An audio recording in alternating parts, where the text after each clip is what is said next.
I received the invitation to my sister's wedding, and it clearly stated that my husband was not included.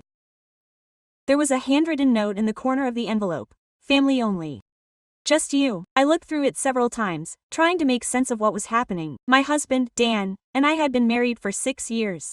The year before, he had loaned her $15,000 interest-free so she could open her jewelry store. My sister always called him her favorite brother-in-law. They shared private jokes.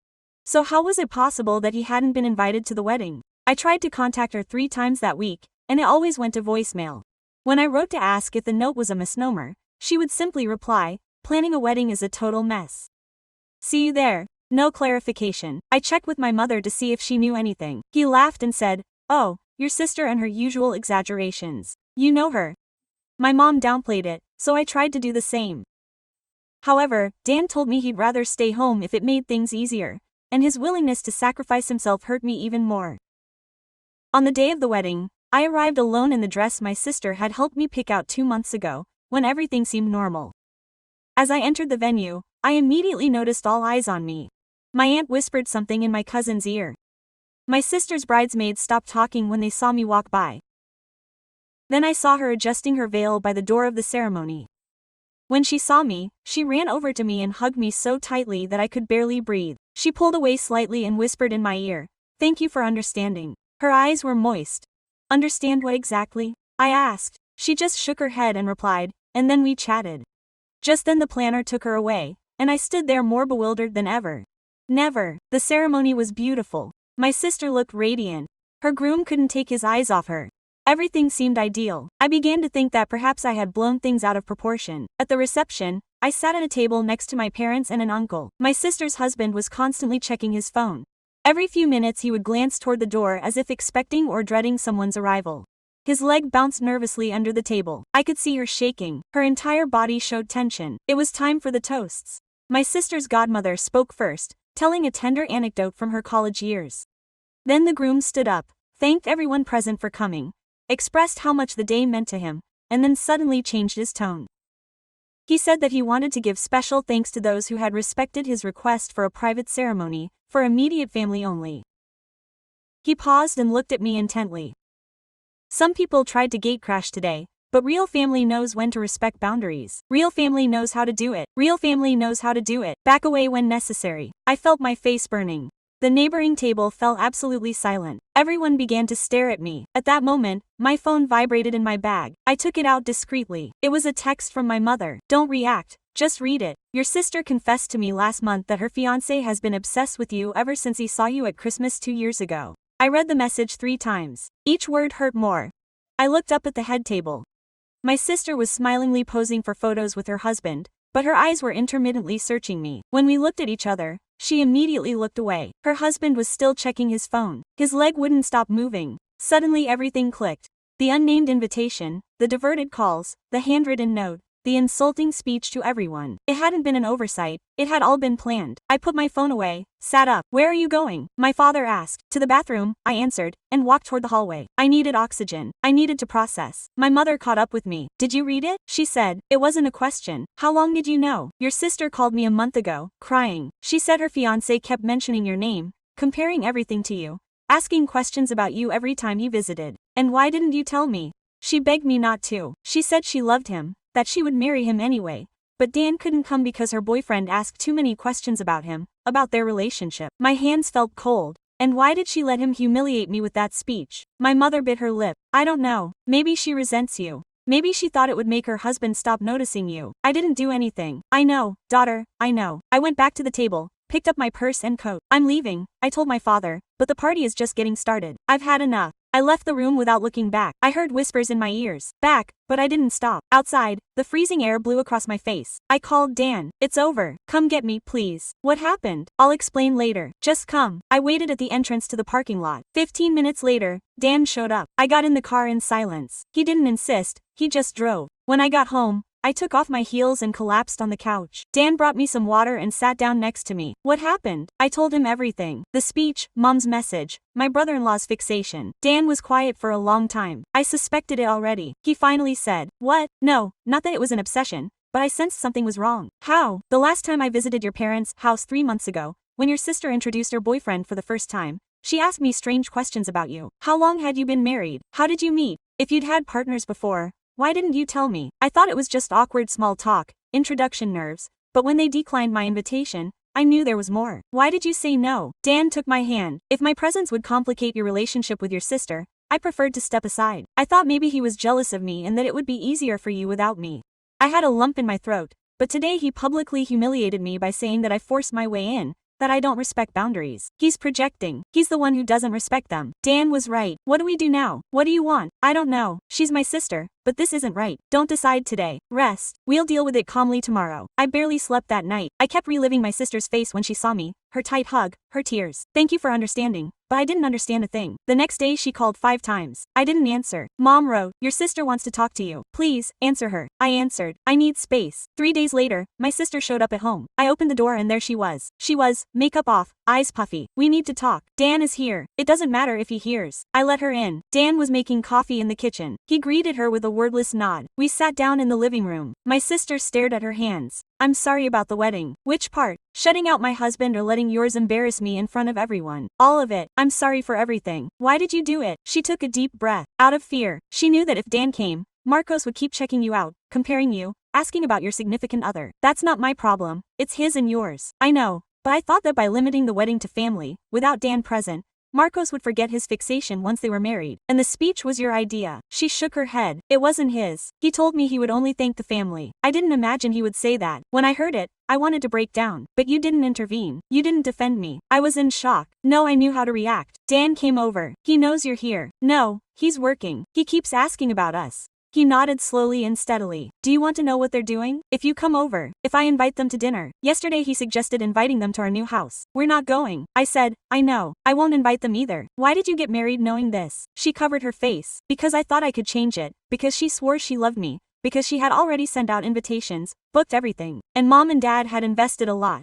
Those are not reasons to get married. I understand now. Dan sat on the armrest. Does he treat you well? He was slow to respond most of the time. Yes. But when I mention your name, he tenses up. Probe. That's not healthy. I added. I know. So what are you going to do? I don't know. We just got married.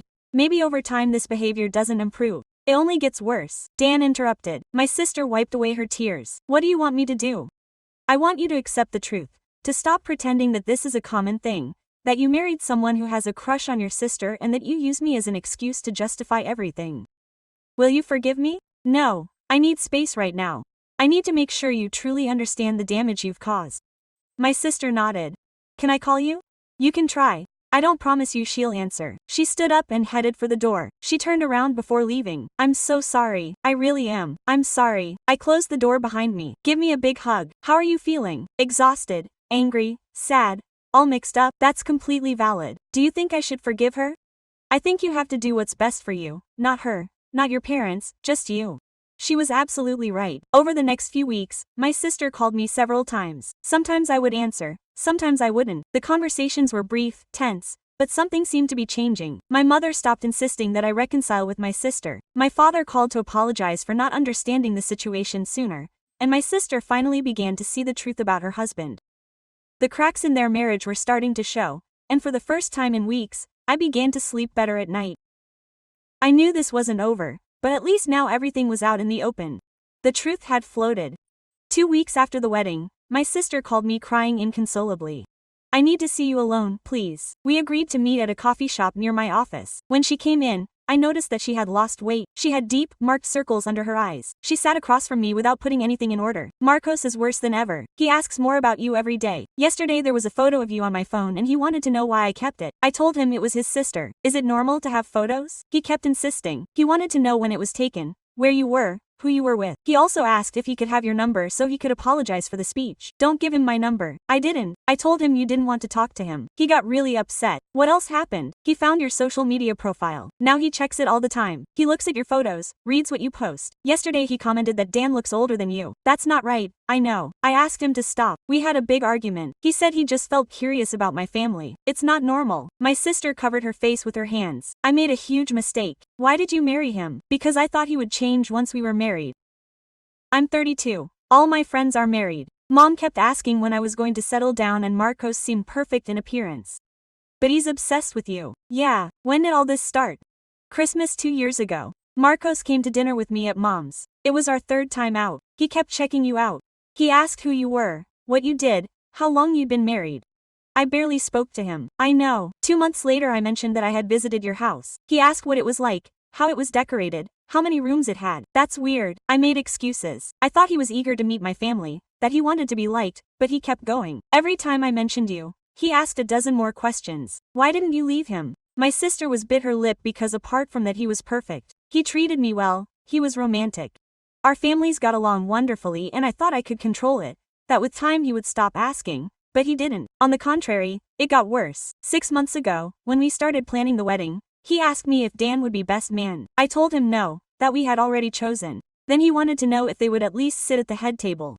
What did you tell him? No, that table was only for close family. He seemed relieved. I started to get suspicious. The note on the invitation, was it your idea or his? My sister looked down. Mine, but because he had mentioned 2 weeks earlier that he hoped Dan wouldn't attend, that weddings were for close family, that husbands sometimes don't go to their in-laws' weddings. That's not true, I know. But I was afraid that if Dan went, Marcos would do something embarrassing, that he would stare at you too much, that he would talk to you too much, that it would ruin my day. So, did you use me? Yes, and I deeply regret it. There was a long silence. Outside, people were walking by. Everything seemed normal, but nothing was. The $15,000 you borrowed from Dan, I said, was really for your jewelry business. Quote, my sister turned pale. How do you know? Tell me the truth. She closed her eyes. It was a test. What? Marcos said one day that he wanted to get to know Dan better, that he admired his work, that he wanted to ask him for advice. I got scared. I thought that if they became friends, Marcos would have more excuses to see you. I don't understand. That's when the idea of the loan came to me. I told Marcos that I needed money for the business and that I would ask Dan. Marcos suggested that I ask him. I replied that we had already spent a lot on the wedding and asked if he could accompany me when I talked to Dan. He said he wanted to learn how he handled that kind of business talk. I said no, that I was embarrassed that my boyfriend was there. I felt disgusted. So, you asked Dan for the money to see if Marcos would react badly, if he would mention your name, if he would ask about you, if he would use the loan as an excuse to get closer. And what happened? Marcos asked every day if I had already spoken to Dan. He wanted to know how the talk had gone on. What exactly had Dan said? When I told him that Dan had accepted without a problem, he asked if we could invite them to dinner to say thank you. But they never did because I told him that you were very busy and that it would be better to wait until after the wedding. My sister wiped her tears with a napkin. Was the money really for your business? I asked. No, I used it to pay off credit card debt.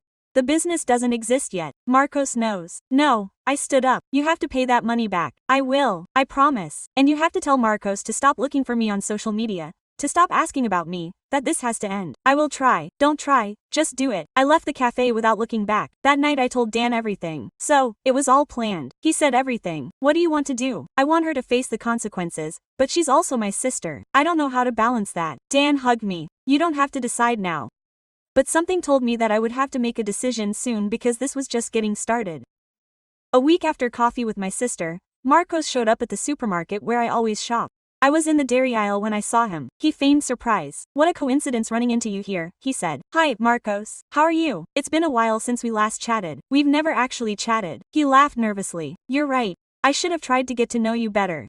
After all, you're my wife's sister. I put the milk in the cart. I'm in a hurry. I wanted to apologize for the speech at the wedding. I was nervous. You already told him through my sister. I wanted to tell you in person. Apology accepted. Bye. I pushed the cart into another aisle. He followed me. Dan, it's okay. Everything's fine. Maybe the 4 of us could go out sometime. We'll think about it. Do you have any plans for this weekend? Yes. I stopped and stared at him. Marcos, I need to finish my shopping. Have a nice day. He didn't follow me this time. I told Dan that night. That wasn't a coincidence. He said, what? I know. This supermarket is 20 minutes away from where they live. It doesn't make sense for him to come all the way here. You told your sister. Not yet. 2 days later, Marcos was at the coffee shop near my work. The same one where I usually eat lunch. This time he didn't even pretend to be surprised. Well, I saw you come in, he said. I thought I'd say hi. What are you doing here? I have a meeting nearby. I see. Can I sit down? I'm waiting for someone. Just a minute. He sat down without waiting for an answer. Your sister told me you don't want to give me your number. Is that true? Yes. Why? We're family now. Because you don't need it. Are you upset with me about something? I'm not upset. I just want to set boundaries. Clear ones. Boundaries. I don't get it. I just want to get to know my sister-in-law. My coworker arrived just then.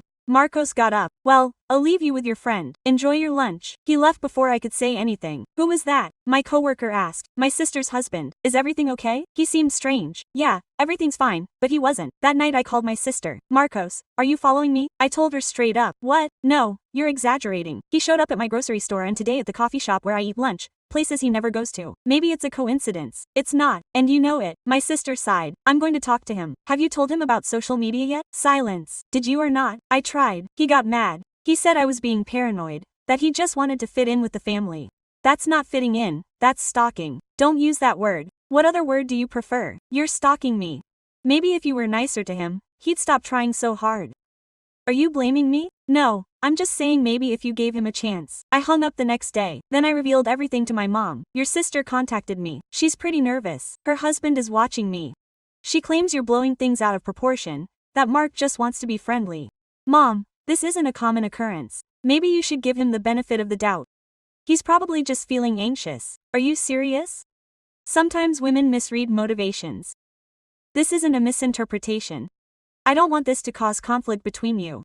He just got married. I hung up for the second time in 2 days. Dan came home to see me sitting on the couch, looking visibly upset. What happened? No one is taking me seriously. My sister is blaming me. My mom thinks I'm overreacting. I believe you. I know, but they should believe me too. Dan settled in next to me. What do you want to do? I have no idea. I feel like I'm losing my mind. Like this is all my fault somehow. It's not your fault. He's choosing to act this way. Your sister is choosing to ignore it. And your mom is choosing to turn a blind eye to the truth. So what do I do? Make a record of everything whenever you notice it. Every place he shows up, with precise dates and times. For what purpose? In case you ever need to prove this is true. He had a reason. I started writing down details. Every contact with Marcos, every text my sister sent me protecting him. 2 weeks later, Marcos showed up at the gym Dan and I went to on Saturday mornings. This time, Dan detected him first. He's here, he whispered to me. In what area? By the weight machines.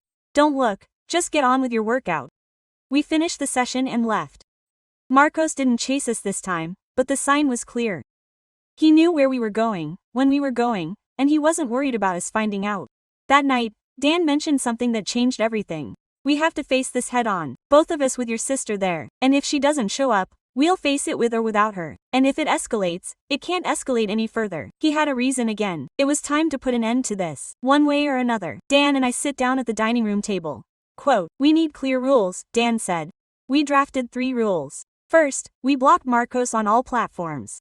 Second, if my sister wanted to communicate with me, it had to be alone, without Marcos. Third, no more family gatherings if Marcos was invited. Are you convinced of this? Dan asked. Yes, I can't continue like this. The next day I blocked Marcos completely. Then I sent a message to my sister. We need to talk alone. Why did you block him? He's angry. That doesn't bother me. Can we talk or not? Marcos suggested that the 4 of us talk. No, just you and me or nothing. He didn't answer. 3 days later, my mother called. Your sister is shedding tears. She claims that you cut her out of your existence. Block Marcos. She can contact me whenever she wants. Alone. Why are you dividing a married couple like this? They are a single entity. Mom, do you really hear what I'm telling you when I say it? Yes, but you're acting in a way that's illogical. I won't discuss this with you. I hung up. That week I experienced calm. Marcos didn't come up anywhere. My sister didn't call. I thought maybe it had an effect, but on Sunday my father called. We're having a family dinner this Saturday. I need you to come. Marcos will be there. It's a family dinner. Everyone's coming. So I won't come. You can't avoid him forever. He's your sister's husband. I can and I will until he stops chasing me. No one's chasing you. Enough of this drama. It's not drama, Dad. It's reality. Your mother is very overwhelmed by all this. I don't want her to get sick because of this conflict. It's not a conflict, it's harassment. Come to dinner, please. I hung up without answering. Dan entered the living room. What happened? Are they planning a family dinner with Marcos? No, we'll go. Dad mentioned that Mom is overwhelmed. That's not your place to resolve. They took sides. We didn't attend dinner on Saturday. I deactivated my phone to avoid messages. On Sunday evening, tomorrow I activated it again. I had 14 messages. My mother, where are you? Everyone is waiting for you. My father, this is absurd. My sister, I can't imagine you didn't show up. You ruined dinner and 4 from strange numbers with identical text. Why did you block me? It was Marcos using other phones. I showed the texts to Dan. He's using other phones to reach you. I know. This is harassment. Real. Recorded. I kept screenshots of everything. On Tuesday my sister showed up at my job. She waited at the reception until I left for lunch. Quote, "We need to talk," she said. "Where is Marcos?" "At his job. He doesn't know I came." We headed to the cafeteria. Close. "Marcos doesn't understand why you blocked him. He started it." I explained the reason why. "He claims he was just trying to be friendly. It came up in 3 places I go. That's not friendly. Maybe it was coincidence." "It wasn't. Do you understand how hard it is for me to be at the center of this?" "You're not at the center. You're aligned with him. I'm his wife and I'm also your sister." "No, you're not even trying." "I've tried. I've set clear boundaries. He's ignored them. Now he's texting me from unknown numbers." My sister's face went pale. "What?" I showed her the texts. She looked through each one. Her hands started to shake. "I didn't know this. Now you know him. Maybe he's just disoriented. Maybe he doesn't get that you blocked him. He gets it perfectly. I'll talk to him. You mentioned it before. This time it's different, I assure you." She left without finishing her coffee. That night a text came from a new number. "Your sister told me that you showed her our texts. I didn't want to make you uncomfortable. I just want us to be a family. Can we start from scratch?" I didn't answer. I just took a screenshot. 2 days later, my mother called again. "We'll organize another dinner. Next Saturday is your father's birthday. You must attend. Marcos will be there." "Yes, but your father wants the whole family to be together. I already explained to you that I won't attend events where he is present. Your sister says that he swore not to talk to you, that he will keep his distance. I don't believe in that oath. So what? We will never get together as a family again. No, until this is resolved." "This has already been resolved. You're exaggerating." "If you think I'm exaggerating, then you're missing the point." But something in her voice made me uncertain. "Did something happen?" I asked. Mom exhaled. "Your sister, she visited me yesterday. She was crying. She said that Marcos asked if I knew where exactly you work, at which plant, what time do you come in and out." I felt a chill in my stomach. "What did you say?" "Nothing. I told him I didn't know, but I was terrified that he would ask. And the way he asked, how, as if he already knew." "Did you tell my sister?" "Yes. She said she would talk to him. But when I confronted him, Marcos got angry. He said that everyone treated him like a criminal. He left the house slamming the door. Where is he now?" "He ignores him." I hung up and contacted Dan. "I think this will get worse before it gets better," I said. Dan picked me up from work that day. "Do you think Marco will show up?" I asked. "I won't risk it." When I got home, Dan contacted a lawyer he knew. The lawyer explained that with the screenshots and my statement we could ask for a temporary restraining order. "And if he denies it's true?" I asked. "That's why you searched everything. The dates match. The places are verifiable." That night my sister called in tears. "He didn't come home. It's 11 and I don't know where he is." "You contacted the police." "I can't. He'll just get more upset." "What do you want me to do?" "I just needed to vent to someone." There was a pause. "I checked his phone," my sister said. "What did he leave on his main phone?" "He has pictures of you from the supermarket, the coffee shop, your job." I felt revulsion. "How many pictures?" "About 20. All from the last 2 months. That's harassment." "I know. I understand now." My sister took a deep breath. "I also found a folder with information about Dan, his job, his routine, his vehicle, as if you were spying on them." "You have to leave that place." "It's my place too." "I'm not leaving." "So he has to leave." "And how did he manage that? We're married. I can't just throw him out." "Yes, you can, especially with what you just found out." My sister cried harder. "I made a big mistake. I used you. I put you at risk and I believed you when you told me what was happening. I can't talk about this now. I need to process what you just revealed to me." "I understand. But please be careful. I don't know what he's capable of." I hung up and told Dan everything. "We're going to the lawyer tomorrow," he said first thing in the morning. "And my sister has to decide what to do. But we'll protect ourselves." At 3 in the morning, my sister called. "He came back. He's drunk and yelling. He claims it's all because of you." I heard screaming in the background. "Contact the police." "I can't. Do it now." I heard a loud crash, something breaking. "I have to hang up," he mumbled. The call was interrupted. I contacted the police. "I did it myself." Dan got dressed. "I'm on my way there." "No, the police are already on their way." 20 minutes later, my sister called. The police arrived. They took Marcos away. He was running around the living room. He broke the TV. He threw all the picture frames. "Are you okay?" "Okay, yes." "He didn't touch me, but I was terrified." "What did the police say?" "That I could apply for an interim restraining order, that I had 48 hours to decide whether to press charges." "You should proceed. He's my husband. He's someone who terrifies you, who's stalking me. He has images of me that he took without my consent." My sister remained silent. "I'm going to my mom's house," she finally announced. "I don't want to stay here when he's released." Excellent decision. The next day, Dan and I went to the lawyer. We filed the petition for a restraining order. The lawyer explained that with the images my sister had found, coupled with the messages and the events of the previous night, it was highly likely that they would grant it. "How long would it take?" Dan asked. "A week, maybe 2. That same afternoon, my sister went to the house with an officer and collected her belongings. She moved in with my parents. My mother called that night. Your sister told me everything. The images, the texts, what happened last night. Did you tell me? Do you think so now? Yes, and I'm so sorry. I should have listened to you from the beginning. Yes, you should have. What happens now? I've filed for a restraining order. If it's granted, he won't be able to come near me, Adam, or my workplace. As for your sister, she needs to file for her own. I can't file for her. She's scared. I get it, but she needs to confront him. That's the only way. 3 days later, my sister filed for her own restraining order. She also started divorce proceedings. Marcos hired a lawyer. He claimed that it was all a misunderstanding, that the photos were harmless, that he just wanted to get to know his new in-laws. However, the judge reviewed the messages sent from different numbers. He noted the dates and places where he showed up unexpectedly. He reviewed the police report from the incident at the home. He granted both restraining orders. Marcos couldn't come within 100 meters of either of us. My sister was still at home. From my parents, she was shedding tears every day, but she was also showing herself to be a little more resilient every day. Thank you, she told me one afternoon, for not giving up, for not letting me persuade you that you were imagining things. You don't have to. Yes, you do, because if you hadn't set boundaries, I would never have woken up. It was true. Sometimes people need to face the repercussions in order to understand the truth. And my sister was finally seeing things clearly. 6 months later, my sister's divorce was final. Marcos didn't resist. His lawyer advised him to accept the terms. My sister got back the $15,000 from the sale of the furniture they had purchased together. She returned it to me in a check with a note. I know that money doesn't undo the damage I caused, but it's a start. Dan and I used the funds for a vacation, 2 weeks on the coast, no relatives, no conflict, just the two of us. When I returned, my sister had started therapy. The psychologist said that I was having difficulty to set boundaries. I confide in you over coffee. Is this helping? Yes, it's hard, but I'm happy with it. She also suggested that I should offer you a proper apology. I waited. I'm sorry I didn't believe you. I accused you. I prioritized Marcos over you. I exposed you to risks. Thank you. You forgive me. I'm processing this. I can't say that everything is resolved, but I'm working to move on. Another 3 months passed. My sister started a new job, not related to jewelry. She worked in an office doing accounting. It's monotonous, she told me once, but it offers security, and I don't have to worry about clients or inventory. Do you plan to restart the jewelry business at some point? I'm not sure, maybe, but at the moment I prioritize stability over illusions. I understand perfectly. My mother also went through a change. She stopped downplaying events. She stopped repeating, sisters should get along. Quote, as if that would solve any problem. One day he called me just to say, I should have listened to you from the beginning. I was a poor mother in that regard. You weren't. You were just feeling disoriented. That was all it was. I chose to believe it was simpler instead of the truth.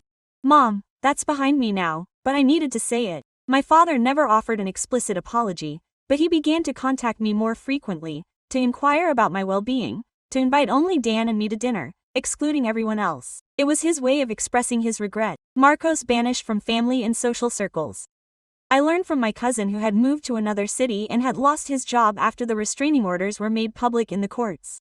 I felt no pleasure from it, only a profound relief at knowing he was distant. A year after the wedding, my sister prepared a dinner. Just the 4 of us, her, me, Dan and Mom.